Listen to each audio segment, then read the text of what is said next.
Assalamu alaikum wa rahmetullahi wa barakatuh, muslimanët e vegjël. Jeni gati për hutbën e radhës? Pas një kohë kaq të gjatë. Ka kaluar më shumë se një vit ndoshta nga hutbja e fundit. Ka marrë malli dhe mua, realisht.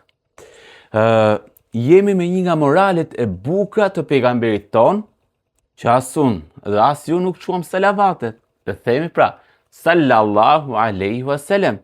Ju kam thënë gjithmonë, sa herë ta dëgjojmë emrin e tij të dërgojmë salavatin mbi të. Shmë e pakta që mund të bëjmë. Biles, nëse ne nuk e bëjmë diçka të tillë, ne konsiderohemi kërnac apo dorështërnguar. Biles, konsiderohemi dorështërnguari më i madh mbi sipërfaqen e tokës. Atëherë, themi Muhamedi alayhi salatu wassalam. Fillojmë një herë me bismillah. Elhamdulillahi rabbil alamin, wassalatu wassalamu ala ashrafil anbiya'i wal mursalin. Wa ba'd. Jemi me moralin e mbështetjes në Allahun Zotin e gjithësisë. Ju kam treguar ndoshta më herët se në qoftë se ne i mbështetemi Allahut sikurse duhet, Allahu i lartësuar do të na sillte neve mirësitë, begatitë e tij, furnizimin e tij, gjërat e mira në jetë, andej nga ne nuk e presim. Në qoftë se ne do t'i mbështeteshim Zotit sikur se duhet, pra që ta dim se Allahu është ai që i sjell të gjithë të mirat në jetën tonë, Allahu i lartësuar do të na furnizonte, do të na jepte ushqim dhe mirësi, ashtu sikur se furnizon zogun. Zogu kur del mëngjes nga foleja, e ka barkun bosh. Ama kur kthehet në mbrëmje, e ka barkun plot. Mashallah. Ashtu dhe besimtarët, në qoftë se do t'ishin të rregullt me atë mbështetjen e tyre tek Zoti. Pra ata punojnë, i bëjnë shkaqet, ama i mbështeten Allahut. Pra kur e bën diçka thotë, unë tashmë jam mbështetur Allahut Zotit tim. Do të tregoj kësaj here dhe mbyllim këtë moral kaq të bukur me disa ngjarje dhe tregime shumë të bukura. Njëri nga tregimet është për një person i cili e kishte kapluar varfëri e madhe. U quan mëngjes ky dhe familja e tij, edhe gruaja edhe fëmijët. Nuk kishin asgjë për të ngrënë.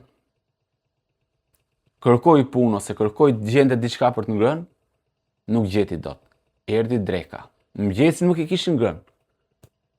As për drek nuk kishin ç'të hanin. Erdhi darka. Asgjë që asgjë. Ishte periudhë e vështirë në atë kohë. U zgjuan të nesër mëngjes kishin një ditë pa ngrënë asgjë, subhanallahu.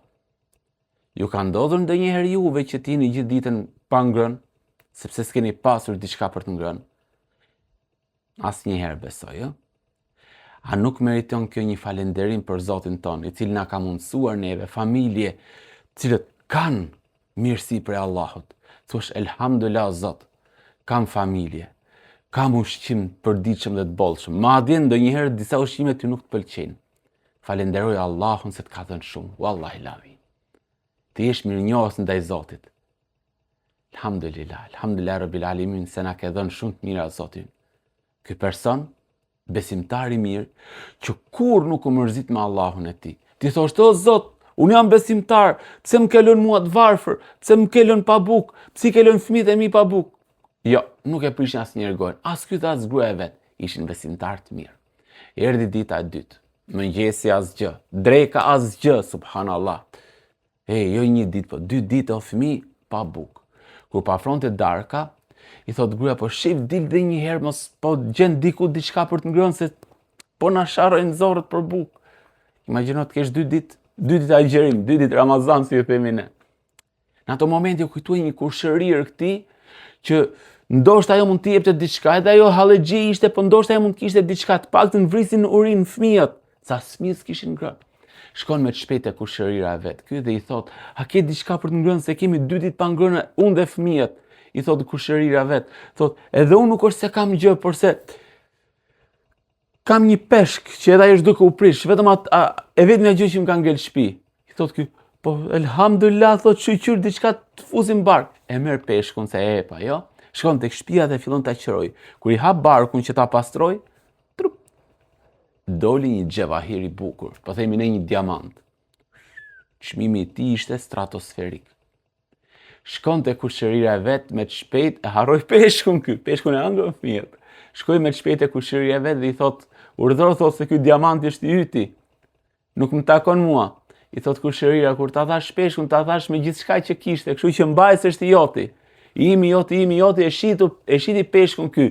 Një pjesë të lekëve që fitoi, se ishin miliona lek ato.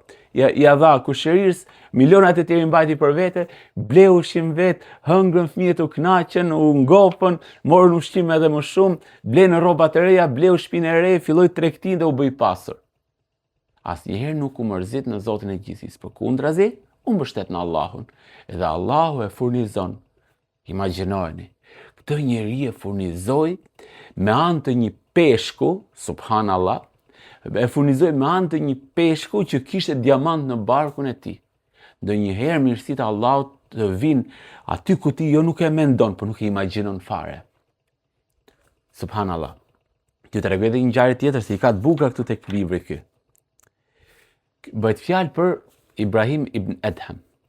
Ibrahim ibn Adham ka qenë, pra po i themi Ibrahim i shkurt se ka të vështirë shqiptimin, duke folur shqip edhe ta themi emrin e tij në arabisht njëkohësisht.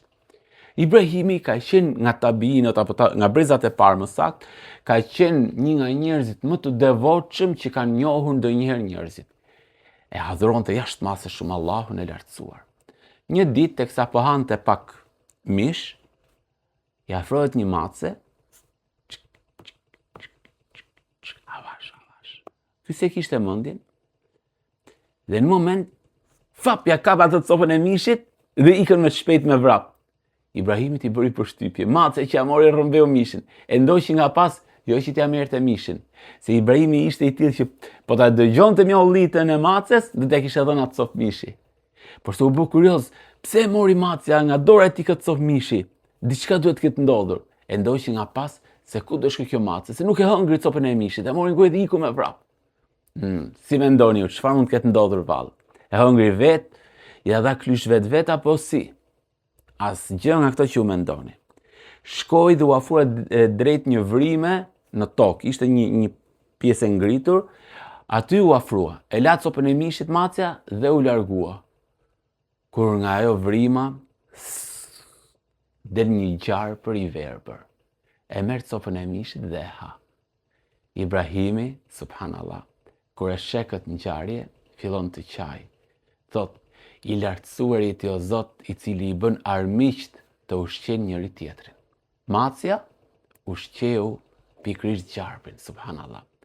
Zoti i gjithësisë ja ka caktuar ato furnizimin, mirësitë, pasurinë çdo kujt. Por se njerëzit janë ata që kanë frikë se ndjekin shejtanin. Shejtani frikson njerëzit me varfëri, se nuk do të kenë, se do të vuajnë. Ndërkohë që Allahu i ka dhënë gjithmonë siguri. Edhe ne kur kemi frikë, Allahu i lartësuar na lë me frikën e shejtanit. Dhe prandaj njerëzit vuajnë. Nëse njerëzit do të ishin sigurt se Zoti i gjithësisë është ai i cili jep mirësitë, kurrën e kurrës nuk do të kishin pasur ato vuajtje që kanë. Por se nuk i mbështeten Allahut siç duhet. Se përndryshe Zoti do i kishte dhënë mirësi, siç i jep ushqim zogut që del mëngjes, zogu nuk e di a do të gjej ushqim apo jo, ama gjen. Del mëngjes me barkun bosh dhe kthehet në mbrëmje me barkun plot. Një tjetër tregim shumë i bukur, subhanallah. Ishin 3 peshkatar besimtar. I hypën varkës dhe shkuan në mes të detit. Ata edhe pse ishin në mes të detit, ata aty e falin namazin. Qëndruan ditën e parë asnjë peshk, ditën e dytë asnjë peshk. Pranë tyre në një vend më larg ishin disa peshkatar të tjerë, cilët nuk falin namaz, nuk e besojnë Allahun. Rrjetat e tyre zinin peshk, rrjetat e besimtarve nuk zinin peshk. Subhanallah. Tha njëri prej tyre, o sa ne ngelem duke u falë dhe Allahu nuk po na furnizon, ata s'falin fare namaz dhe Zoti po i furnizon. Dhe me pa vedi ata, namazin e sabahut të nesërme nuk e falen. As drekën. Ku pa afronte pasditja, rrjetat e tyre zuri peshk. E morën peshkun, thanë, thanë, tani që lam në namazin Zoti po na furnizon. Dhe hapi njëri peshkun, ishin dhe të rritur, kur doli nga barku i tij prap një xhevahir, një diamant. Subhanallah. E mori ky tha, nëna erdhi diamanti, tha, tani që nuk po falu namaz. Jo, tha. Kjo pasuri ka diçka të dyshim, nuk po më pëlqen, tha njëri prej tyre. E mori dhe hodhin det. Ata u penduan që kishin lënë namazin. Edhe këtë pasuri që e morën duke menduar tash që la namazin, pra u larguan nga Zoti, i erdhën mirësit, e kuptuan që është gabim. Dhe as atë diamanti nuk e deshën, subhanallah. Dhe u larguan, ama i qëndruan asajt. Hikën në një vend tjetër, e falën namazin, duke ditur që kanë sakrifikuar diamantin e tyre. Ku puf, zun një peshk tjetër. Morën atë peshkun tjetër, ishte peshk tjetër komplet, e hapën barkun, i njëjti diamant. Atë që ata e hodhën, e sakrifikuan sepse, subhanallah, u bë shkak që të lini namazin, Zoti ja furnizoi sërish. Edhe u bën të pasur që të tresë. Allahu i lartësuar është ai i cili furnizon njerëzit. Ka shumë njerëz sot, e dini fëmijë që ka shumë njerëz sot. Sot unë po ta besoj Zotin ose po shkoj ke xhamia mu më hec ters. Ja ka mbush menden shejtani i mallkuar, se ai po shkoj ke Zoti do i heci ters. Mirë, pra shkoj ke shejtani se do të heci mbar. O Zot, çam ban kjo tokë. Po janë me vërtet këta njerëz. Këta me të vërtet që kanë gënjur dhe mashtruar veten e tyre. Edhe historia e fundit dhe e mbyllim këtë moral kaq të bukur që është morali i mbështetjes në Zotin e gjithësisë. Një grua ishte shumë e devotshme, ajo falte namaz natë, adhuronte Allahun shumë, subhanallah. Por se vajzën e vogël e kishte shumë të smur. Po vetë ishte shumë e varfër, nuk kishte para që të paguante mjekun. Ajo gjatë gjithë natës e luste Allahun e lartësuar duke mos u mërzitur fare. Për shkakun se mi qelë, ma hodhi Zoti këtë, jo, përkundrazi. Ajo vetëm e luste Zotin dhe e dinte se Allah është ai i cili jep rrugëzgjidhje dhe tulem pak kom kryq, bismillah. Allah është ai i cili jep rrugëzgjidhje kur ti ke hall. Dhe vërtet ashtu ndodhi. Teksa po qëndronte ishte ora 2 e natës. Vajza e vogël ishte me temperaturë dhe po dridhej. Në moment troket dera. Kjo është me të shpejt shkon vendos shamin kush është në orën 2 të natës. Afrohet dhe babai i saj që të qëndroi pranë saj, kur kjo hap derën, "Përshëndetje", tha, "unë jam doktori", tha, "ku është fëmia e smur këtu?" Ai tha, "Po eja", dhe e futi brenda. Ai e vizitoi, tha, vajza që kanë gjendje shumë të keqe. E vizitoi, i dha një ilaç përqetësues, i dha dhe disa faturën për disa ilaçe të tjera. Këto janë dhe ilaçet zonjë dhe për disa ditë vajza do të bëhet shumë mirë me lejen e Zotit, mos ki merak. Edhe shkoi ke dera, edhe po qëndronte. Gruaja shket, po rrinte. Tha, "Zonjë, të lutem pagesën." I tha zonja, "Po, unë s'kam para." Kjo gruaja devotshme. "Si moj s'ke para", i tha ky. "Më ke zgjuar në orën 2 të natës, tha, për të ardhur për të vizitu vajzën", tha, duke marrë në telefon. Edhe unë erdha, prisha gjumin, u vesha, erdha këtu me të vizitu vajzën dhe ti, më thua s'kam para, tha, "Tallesh me mua?" Sot gruaja thot, "Unë nuk kam as telefon që të marrë ty në telefon. Unë jam shumë e varfër." Gruaja e pa vërtet, se nuk e kishte vënë re, pa shpinë rreth e për qark, me të vërtet që ishin familje shumë e varfër. Qa ishte ndodhur? Komshia i kësaj gruas edhe ai e kishte fëmijën e smur, por se ky doktori kishte ngatruar adresën. Shkoi e vizitoi dhe komshiun dhe pastaj çfarë bëri? Shkoi në farmaci, bleu ilaçet, bleu dhe ushqime dhe ja solli kësaj gruaje të devotshme. Allahu ta sjell zgjidhjen, andej ka nuk e mendon. Subhanallah. Ama ne duhet kemi besim, siguri se Zoti është ai i cili jep rrugëzgjidhje dhe rrugdalje për çdo gjë. Do t'i përmbledhin dhe shkurtimisht ato frytet, po themi, të mbështetjes në Allah. Pra, çfarë përfiton ti kur i mbështetesh Zotit? Çfarë thot autori këtu? Një thot, është argument për plotësimin e imanit dhe islamit të mirë. Normal, një person i cili i mbështetet Allahut, ai është besimtar i mirë, apo jo? E dyta thot, tërheq dashurinë dhe ndihmën e Allahut të madhërisëm. Patjetër. Allahu si mos të doj ty dhe ti mbështetesh Zotit tënd. Ty të don Allahun, Allahu dhe ti e don Zotin tënd, apo jo? Në rregull, është mbrojtje dhe fuqi kundër shejtanit të mallkuar dhe njerëzve të prishur, apo jo? E keni parasysh ata që u tregova pak më herët? Ata të cilët mendojnë se kur shkon ke xhamia i het sters, këta i ka mashtruar shejtani, ndërsa nëse ti mbështetesh Allahut, Allahu ty të mbron nga shejtani i mallkuar dhe nga vezveset e tij dhe mendimet e këqija që mund të të vinë në mendje. E mban njeriu në kornizat e dispozitave të Islamit dhe nuk e lë të hyjë në haram.